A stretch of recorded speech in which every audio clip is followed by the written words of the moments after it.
जाते हैं। यही बात आज़ाद भी कहते हुए दिखाई पड़ रहे हैं कि यहाँ पर अगर उनको इतना ही वो है तो ये लड़ाई लड़नी चाहिए। आखिर एक बयान देकर पीछे क्यों हट जाते हैं? अगर आप देखेंगे कि आज़ाद के ऊपर जो आरोप लगे हैं उसके बाद चाहे अपर्णा यादव हो, चाहे ब्रजभूषण हो या और कुछ नेता हो, लगातार आज़ाद के ऊपर हमलावर हैं कि भाई उनको पद छोड़ देना चाहिए, उनको रिजाइन कर देना चाहिए। उनके ऊपर ऐसे संगीन आरोप लगे बसपा को लेकर, जिस तरह का सॉफ्ट कॉर्नर उनके अंदर नजर आता है, जिस तरह से आकाश आनंद को लेकर सॉफ्ट कॉर्नर नजर आता है। क्या वो बसपा के इशारे पर ये कुछ करते हुए दिखाई पड़ रहे हैं? क्योंकि आप देखेंगे सोशल मीडिया के जरिए वायरल होते हुए खूब लोगों को हमने देखा है, लेकिन सोशल मीडिया के जरिए अब एक नई इंसाफ की लड़ाई लड़ी जा रही है और इंसाफ पाने के लिए अपनी धरती से नहीं बल्कि विदेश की भूमि से आवाज लगाई जा रही है। सोशल मीडिया पर लगातार पोस्ट साझा किए जा रहे हैं।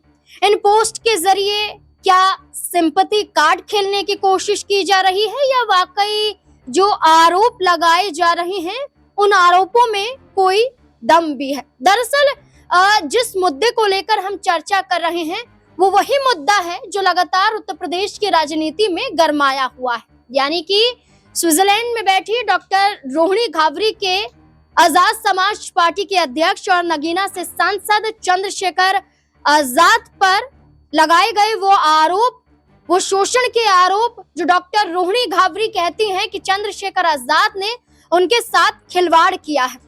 चंद्रशेखर आजाद ने अपनी शादी छुपाई, चंद्रशेखर आजाद ने दूसरी शादी करने के लिए उन पर दबाव बनाया, लेकिन डॉक्टर रोहिणी घावरी को जैसे ही इस बारे में जानकारी हासिल हुई तो उन्होंने चंद्रशेखर आजाद को बेनकाब करने का बीड़ा उठा लिया और ये कहा कि अब वो सिर्फ अपने लिए नहीं बल्कि उन शोषित महिलाओं के लिए लड़ाई लड़ेंगी जो चंद्रशेखर आजाद के जरिए शोषण का शिकार हुई हैं। लगातार पोस्ट हमने देखे जिसमें राष्ट्रीय महिला आयोग में 2 बार शिकायत दर्ज करवाई गई। हमने ये भी देखा कि जहां डॉक्टर रोहिणी घावरी ने प्रधानमंत्री नरेंद्र मोदी से अपील की, इसके बाद दिल्ली पुलिस कमिश्नर को इस बारे में भी शिकायत पहुंचाई और राज्य महिला आयोग ने जांच भी की। लेकिन डॉक्टर रोहिणी घावरी एक और बड़ा पोस्ट करती हैं। ये पोस्ट बड़ा इमोशनल नजर आता है, लेकिन इसके पीछे क्या सिंपैथी कार्ड खेलने की कोशिश की जा रही है? देखिए, जो पोस्ट है वो हालिया पोस्ट है, अभी कुछ देर पहले ही किया गया है, जिसमें लिखती हैं कि किसी से प्यार करना गलत नहीं होता, लेकिन जिसके खून में धोखेबाजी हो उस पर भरोसा आपको कलंकित करता है। चरित्रहीन मर्द एक अच्छी औरत को भी अपने साए में बदनाम कर ही देता है। #वुमेन फाइट फॉर जस्टिस, यहाँ वो बार बार हैशटैग वही लिखती हैं और एक लड़ाई लड़ने की बात करती हैं, लेकिन क्या वाकई लड़ाई लड़ी भी जा रही है या फिर सोशल मीडिया पर पोस्ट के जरिए सिर्फ चंद्रशेखर आजाद को याद दिलाने की कोशिश की जा रही है या उनके नाम को दोहराया जा रहा है ताकि जनता भूल ना पाए कि जो आप आरोप लगा रही हैं इसके जरिए मैं एक लड़ाई भी लड़ रही हूं और चंद्रशेखर आजाद को सलाखों के पीछे पहुंचाना है, जिसके कोई सबूत अभी तक सामने नहीं आए हैं। तो जो तमाम सवाल हैं डॉक्टर रोहिणी घावरी के पोस्ट के जरिए, इन तमाम सवालों के जवाब खंगालने की कोशिश करते हैं। क्या कुछ सवाल यहाँ पर नजर आते हैं, इन पर चर्चा करने के लिए मेरे साथ मेरे वरिष्ठ सहयोगी अमन सर जुड़ चुके हैं, उनसे जानने की कोशिश करेंगे। अमन सर, क्या लगता है, हम बार बार कह रहे हैं और बार बार जनता कह रही है और उनकी मांग है कि लड़ाई लड़नी है तो कोर्ट तक जाइए, लेकिन मामला कोर्ट तक नहीं पहुंचता है। राष्ट्रीय महिला आयोग में दूसरी बार भी शिकायत दर्ज करवा ली जाती है, लेकिन कोई संज्ञान नहीं लिया जाता है और ये पोस्ट लगातार डॉक्टर रोहिणी घावरी शेयर कर रही हैं। क्या नहीं लगता है कि भारत अब आ ही जाना चाहिए, क्योंकि आपको लग रहा है कि आपकी सुनी नहीं जा रही है, तो भारत लौट आए? क्या लगता है? देखिए नाजमीन, यहाँ पर अगर हम रोहिणी घावरी की बात करें तो लगभग महीने भर से होने को आ गया कि जब वो लगातार गंभीर से गंभीर आरोप आज़ाद के ऊपर लगाती हुई दिखाई पड़ती हैं। रोज़ाना एक नया ट्वीट करके कहीं ना कहीं आज़ाद के खिलाफ एक माहौल बनाती हुई दिखाई पड़ती है। लेकिन देखिए, मैं फिर यही बात कहूँगा कि सोशल मीडिया के ज़रिए इंसाफ की लड़ाई नहीं लड़ी जा सकती। उसके ज़रिए आप अपनी तमाम विचारों को, तमाम बातों को सामने तो रखते हैं, लेकिन ये नहीं कह सकते कि सोशल मीडिया के ज़रिए आपको इंसाफ यहाँ पर मिलता हुआ नजर आएगा। नाज़मीन, जिस तरह की बातें कह सकते हैं कि यहाँ चंद्रशेखर आज़ाद के खिलाफ रोहिणी घाबरी करती हुई दिखाई पड़ती है, उससे ऐसा लगता है कि क्या आज़ाद के खिलाफ माहौल बनाना चाहती हैं, क्या जो राजनीतिक करियर उनका अब बढ़ता हुआ दिखाई पड़ रहा है, क्या उसको रोक देना चाहती हैं? ये अपने आप में बड़ा सवाल बनता है, क्योंकि ये भी एक वर्ग कहता हुआ दिखाई दे रहा है कि ये सब कुछ आज़ाद के खिलाफ माहौल बनाने के लिए किया जा रहा है, ताकि दलित समुदाय की जो आवाज़ आज़ाद बने हैं उनकी आवाज़ या उनको कमज़ोर किया जा सके। और रही बात, आप जो लगातार आवाज़ भी उठा रहे हैं, बात भी रख रहे हैं सामने, नाज़मीन देखिए, जाहिर बात ये है कि रोहिणी जो है वो ये कह रही है कि मैं सिर्फ अपने इंसाफ के लिए लड़ाई नहीं लड़ रही हूँ, बल्कि मैं उन तमाम महिलाओं की लड़ाई लड़ रही हूँ जो बहुत परेशान है, जिनके ऊपर इस तरह की जो है चीज़ें की गई हैं, मैं उनकी लड़ाई भी लड़ूंगी। लेकिन यहाँ पर ये अहम बात हो जाती है कि भाई आप भारत की तमाम बेटियों को इंसाफ दिलाना चाहती हैं, अपने आप को इंसाफ दिलाना चाहती हैं, लेकिन सात समंदर पार बैठकर आप इस तरह की बात करेंगी, इस तरह के सिर्फ इल्ज़ाम लगाएंगी तो काम नहीं चलेगा। अगर आपके इल्ज़ामों में दम है, अगर आपके पास वाकई सबूत हैं, वाकई आज़ाद को आप जो है कटघरे में खड़ा कर सकते हैं, उनको सजा दिलवा सकते हैं, आपके पास ऐसे सबूत हैं, तो फिर आपको इंडिया आना चाहिए। बाकायदा जो लड़ाई है कोर्ट की, उसके जरिए आपको जो इंसाफ चाहिए वो यहाँ पर मिलता हुआ दिखाई पड़ेगा। लेकिन सिर्फ सोशल मीडिया के जरिए माहौल बनाना, हर रोज एक नई बात कह देना, हर रोज ये कह देना कि भाई आज़ाद जो हैं ऐसे हैं, आज़ाद वैसे हैं, मैंने उनसे प्यार किया, धोखा खाया, तमाम तरह की एक ही तरह की बात को हर बार अलग अंदाज में कहने का वो प्रयास करती है। लेकिन अहम ये हो जाता है कि चलिए, अगर आपके साथ में कोई नाइंसाफ़ी भी हुई है, कोई धोखेबाजी भी हुई है, तो फिर उसको आपको कोर्ट में आकर चैलेंज करना पड़ेगा।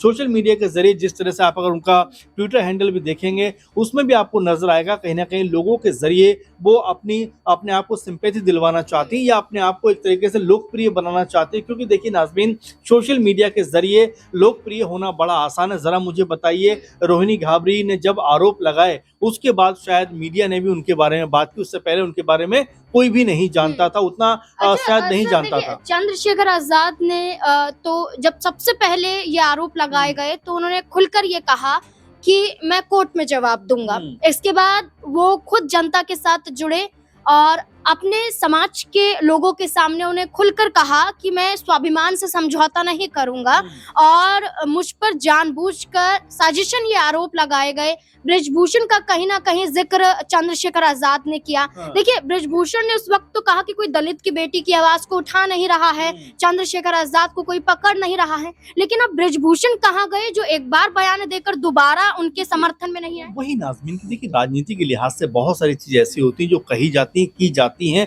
या करने का प्रयास किया जाता है, दिखावा किया जाता है, लेकिन जब असल बात आती है तब ये लोग दूर चले जाते हैं। यही बात आज़ाद भी कहते हुए दिखाई पड़ रहे हैं कि यहाँ पर अगर उनको इतना ही वो है तो ये लड़ाई लड़नी चाहिए। आखिर एक बयान देकर पीछे क्यों हट जाते हैं? अगर आप देखेंगे कि आज़ाद के ऊपर जो आरोप लगे हैं उसके बाद चाहे अपर्णा यादव हो, चाहे ब्रजभूषण हो या और कुछ नेता हो, लगातार आज़ाद के ऊपर हमलावर हैं कि भाई उनको पद छोड़ देना चाहिए, उनको रिजाइन कर देना चाहिए, उनके ऊपर ऐसे संगीन आरोप लगे। तो ऐसे में महत्वपूर्ण बात ये हो जाती है कि देखिए, हर आरोप के लिए जो है कोर्ट कहीं ना कहीं बना हुआ है, उसमें जाकर आप अपनी तमाम दलीलें, तमाम बातों को सामने रख सकते हैं। अगर आपके आरोपों में आपके पास सबूत पुख्ता हैं तो फिर आपको मेरे ख्याल से कोई भी पराजित नहीं कर सकता। और रोहिणी सिर्फ आज़ाद तक सीमित नहीं है, बल्कि वो ये भी कहती हुई नजर आती है कि भाई 2020-21 के आसपास आज़ाद के ऊपर 40 मुकदमे दर्ज हुआ करते थे, तब उनका कुछ नहीं बिगड़ा, तो अब उनका क्या बिगड़ता हुआ नजर आ जाएगा। यानी बीजेपी को भी कहीं ना कहीं वो कटघरे में लेती हुई नजर आते हैं। और साथ में ये भी कहते हैं कि आज़ाद की और बीजेपी की न सिर्फ मुलाकातें होती हैं, बल्कि आज़ाद जो है वो बीजेपी के कहने के अनुसार चलते हुए नजर आते हैं। यानी कि आज़ाद जो है वो बीजेपी की जो बताई हुई राजनीति है वो यहाँ पर करते हुए दिखाई पड़ते हैं और ये तमाम बातें साझा करते हैं सोशल मीडिया के जरिए। तो ये कई तरह की अब सवाल और कई तरह की चीजों को उत्पन्न करता हुआ नजर आता है कि क्या रोहिणी घाबरी का मकसद सिर्फ खुद को चर्चाओं में लेकर आना है, खुद को मकबूल करवाना है या जी। एक और सवाल ये बन जाता है कि चलिए, आपने आरोप लगा दिया कि चंद्रशेखर आजाद बीजेपी के साथ मिले हुए हैं और बीजेपी के जरिए डॉक्टर रोहिणी घाबरी की बात की जाती है कि इंसाफ दिलाइए, लेकिन बात यहाँ ये भी आती है कि बसपा सुप्रीमो मायावती का भी आप जिक्र करती हैं, आकाश आनंद का आप जिक्र करती हैं, एक युवा नेता आकाश आनंद को बताती हैं, मायावती की राजनीति को बेहतर बताती हैं, लेकिन दूसरी तरफ कहती हैं कि हर कोई सिर्फ मसीहा बनने का काम करता है, तो हमें उन मसीहाओं की जरूरत नहीं, हमें लड़ाई खुद लड़नी है। तो मायावती का तारीफ एक तरफ करना और उसके बाद खुद ये कहना कि कोई मसीहा नहीं है, तो क्या खुद आप राजनीति में आने की कोशिश करें और कहीं ना कहीं मायावती को भी चैलेंज कर रही हैं? देखिए, राजनीति में आना मकसद हो सकता है, लेकिन जिस तरीके से वो तमाम बातों को सामने रख रही हैं, वो कहीं न कहीं ये बताता है कि अगर भारत वो लौट कर आती हैं, तो अपने लिए कहीं न कहीं एक मकाम बना लेना चाहती हैं कि भई सोशल मीडिया के ज़रिए अपने आप को इतना प्रसिद्ध कर लेना चाहती हैं, ताकि हर कोई उनको जानता हुआ नज़र आए। ये उनकी एक मंशा हो सकती है। ख़ैर, ये एक अलग बात है, लेकिन यहाँ पर जो आपने ज़िक्र कर दिया कि बसपा को लेकर जिस तरह का सॉफ्ट कॉर्नर उनके अंदर नज़र आता है, जिस तरह से आकाश आनंद को लेकर सॉफ्ट कॉर्नर नज़र आता है, क्या वो बसपा के इशारे पर ये कुछ करती हुई दिखाई पड़ रही हैं? क्योंकि आप देखेंगे कि बसपा का ग्राफ धीरे-धीरे डाउन हुआ है, तो वहीं आज़ाद समाज पार्टी का ग्राफ धीरे-धीरे ऊपर होता हुआ दिखाई पड़ रहा है। तो क्या इससे कहीं न कहीं मायावती और आकाश आनंद परेशान हैं? क्या उनको डाउन करने के लिए पूरा प्रोसेस किया गया? देखिए, राजनीतिक तौर पर तमाम चीज़ें की जाती हैं। अब अगर हम राजनीति करने लगेंगे, तो बहुत सारे एंगल निकल के सामने आ जाएँगे। लेकिन अहम बात ये है कि रोहिणी घाबरी अगर वाक़ई में उनके साथ कुछ ऐसा हुआ है, तो उनको भारत आना चाहिए, एक लड़ाई लड़नी चाहिए और रोज़ाना ट्विटर के ज़रिए अपने तमाम दर्द को या तमाम चीज़ों को सामने रखने से मेरे ख्याल से जो इंसाफ की उनकी जो पुकार है, वो पूरी नहीं होगी। ऐसे में उनको भारत आना चाहिए, बाकायदा एक लड़ाई लड़नी चाहिए, जिससे भी वो चाहती हैं कि भाई इंसाफ मिले उनको भी और तमाम ऐसी महिलाओं को जो इससे परेशान हैं, पीड़ित हैं, तो उनको यहाँ इंसाफ मिलेगा। लेकिन सिर्फ ट्वीट के ज़रिए अपनी बात को रख देना मेरे ख्याल से कोई बहुत सही तरीका नहीं है। बिल्कुल, अब चंद्रशेखर आजाद के साथ जुड़े हुए लोग हों या फिर डॉक्टर रोहिणी घाबरी के साथ जुड़े हुए लोग हों, हर किसी की मांग है कि भारत लौटो और लड़ाई कानूनी तरीके से लड़ो। अब देखना होगा कि डॉक्टर रोहिणी घाबरी वाकई भारत लौट कर आती भी हैं या फिर सोशल मीडिया के जरिए ही इंसाफ की मुहिम को चलाती रहेंगी। आपको क्या लगता है इस पूरे मुद्दे को लेकर? अपनी राय कमेंट सेक्शन में जरूर दें। धन्यवाद।